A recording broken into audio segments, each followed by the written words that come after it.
안녕하세요. 임플란트 타이거입니다. 저소득층 한부모 가족을 도와주는 서민금융진흥원의 소액보험 사업이 있는데요. 2020년 7월 31일부터 발생한 상해와 질병을 청구할 수 있는 보험 제도입니다. 한부모 가족의 만 17세 이하의 아동 그리고 그 부양자 중에서 요건을 충족하시는 분들은 가입이 되어 있는데요. 여러분께서 신청하지 않아도 자동 가입되는 방식으로 변경되었습니다. 어떤 분들이 저소득층 한부모 가족을 도와주는 서민금융진흥원의 저소득층 아동보험 2라는 보험 상품의 혜택을 받는지 오늘 영상 궁금하시면 계속 봐주세요.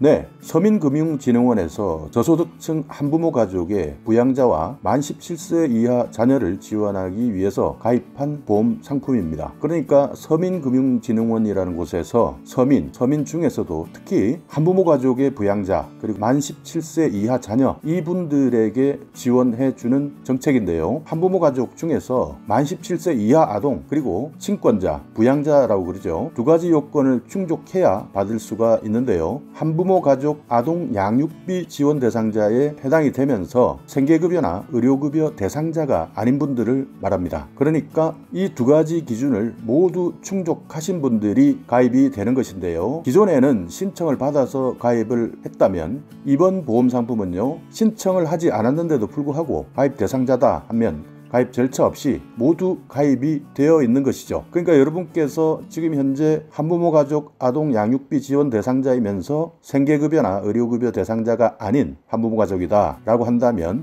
여러분도 모르게 이미 보험에 가입이 된 것입니다. 보험료는 전체 무료이고요. 서민금융진흥원이 보험료 모두를 이미 지급했습니다. 자, 그렇다면 내가 여기에 가입이 되었는지 가입이 되지 않았는지 이 부분은 한부모 가족 조건 두 가지 조건이 충족되었다면 이미 가입이 되었다 하는 내용을 꼭 기억해 두시고요. 만약에 여러분께서 사고가 난다든지 다친다 라고 한다면 이 보험에 내가 가입이 되어 있기 때문에 이 정보를 모를 경우에는 보험금 신청 자체를 못 하시는 분도 분명히 있을 수가 있는데요. 여러분 주위에 이 한부모 가족 대상자 중에 두 가지 조건, 아동 양육비 지원 대상자이면서 생계급여나 의료급여를 받지 않으시는 분, 이분들은 이번 보험에 자동으로 가입이 되었다 하는 점, 주변에 이런 분들이 있다면 꼭 알려주시기 바라겠습니다. 자, 그럼 간단하게 어떻게 보장을 해주는지 한번 살펴보겠습니다. 자, 부양자 같은 경우에는요, 상해 후유장애 여기에 보장금액이 최대 3천만 원까지 보장을 하고요. 질병 후유장애 여기에도 보장금액 3천만 원, 대중교통상해 후유장애 여기에도 최대 금액 3천만 원까지 보장을 하고 있습니다. 그리고 여기 만 17세 이하 아동 같은 경우에는요, 상해 후유장애일 경우에 3천만 원, 질병 후유장애 여기도 최대 금액 3천만 원을 보장하고 있고요. 여기에서 만 15세 미만의 아동은 제외된다라고 밝히고 있는데요. 이 내용에 대해서는 서민금융진흥원 홈페이지에 가셔서 서민금융 한눈에를 누르시고 여기 기타 소액보험 메뉴를 보시면 자세하게 보장에 대한 약관이 나와 있으니까요. 여기에 해당되시는 분들은 서민금융진흥원의 홈페이지의 약관을 참고해 주시기 바라겠습니다. 그리고 대중교통 상해 후유장애 여기도 마찬가지 3천만 원 이렇게 최대 보장을 하고 있고요. 입원 일당은 3만 원, 입원 일당 하루에 3만 원으로 보장을 해주고 있는데요. 상해 질병이 해당이 되고요. 출산은 제외합니다. 골절 진단비 7만 원 이렇게 보장을 하고 있는데요. 치아파절 그러니까 이빨이 깨진 경우에도 포함이 된다. 그러니까 골절 진단비, 이빨이 깨졌다 이것도 포함이 되니까요. 보장금액 7만 원 기억해 두시고요. 암 진단비 1,000만 원을 받을 수가 있고요. 수술비 10만 원, 탈구, 신경손상, 압착 손상 위로금 30만 원, 폭력 피해 위로금 100만 원, 식중독 입원 일당 입원 4일 이상일 때요. 입원 하루에 10만 원 이렇게 보장을 하고 있습니다.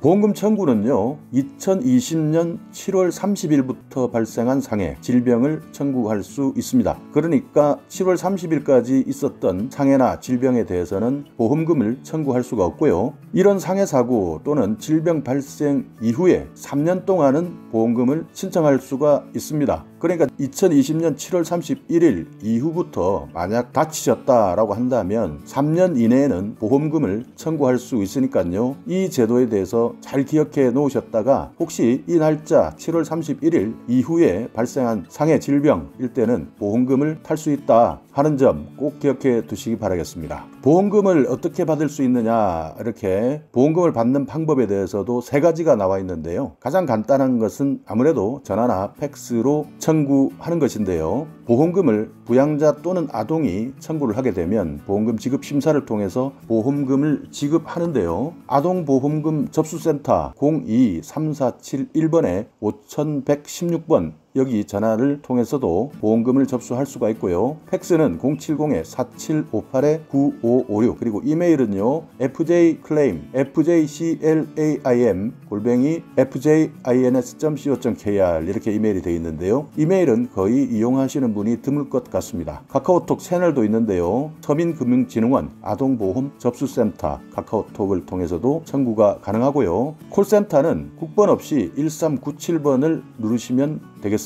여러분께서 보험금을 청구를 할 때 반드시 구비되어야 되는 서류가 있는데요. 자격 요건 확인을 위해서 한부모 가족 증명서, 한부모 가족 아동 양육비 지원 대상을 확인하기 위해서는요. 사회보장급여 통지서, 주민센터에서 재발급 가능한데요. 필수적으로 보험금 청구서는 여러분께서 인적사항을 넣고 개인정보 이용에 동의할 수 있는 내용을 작성하셔서 청구를 하셔야 되고 신분증과 통장사본도 필요합니다. 부양자 중 한 사람의 신분증과 통장사본을 첨부해야 되고요. 부양자를 확인 가능한 서류, 그러니까 누가 부양자인지 확인할 수 있는 서류가 있는데요. 주민등록 등본이나 초본, 가족관계 증명서 이런 것들 중에서 부양자 확인이 가능한 법적 서류가 필요합니다. 그리고요. 후유장애를 청구하실 때는 후유장애 진단서, 입원 일당을 청구하실 때는요. 입퇴원 확인서, 골절 진단금을 청구하실 때는요. 진단서, 수술 확인서, 입퇴원 확인서 이렇게 필요하고요. 암 진단을 청구할 때는 진단서와 진단 사실 확인 서류가 필요합니다. 조직 검사 기록지나 MRI, CT 결과지 이런 것들이 필요합니다. 자, 이렇게 서민금융진흥원에서 저소득층 한부모 가족의 부양자 그리고 만 17세 이하 자녀를 지원하기 위해 가입한 저소득층 아동보험2라는 상품, 여러분께서 내가 가입되어 있는지 모르고 계셨다면요. 오늘 이 영상을 통해서 확인을 하시고요. 2020년 7월 31일 이후 일어나는 상해사고든 암진단이든 보험금을 받지 않는 것이 더욱더 행복한 삶이겠지만요. 만약에 몰라서 내가 가입이 되어 있는데도 불구하고 이런 정보를 몰라서 보험금을 신청하지 못한다면 얼마나 억울하겠습니까? 자, 저소득층 아동보험 2 내가 신청하지 않았지만요. 서민금융진흥원에서 이렇게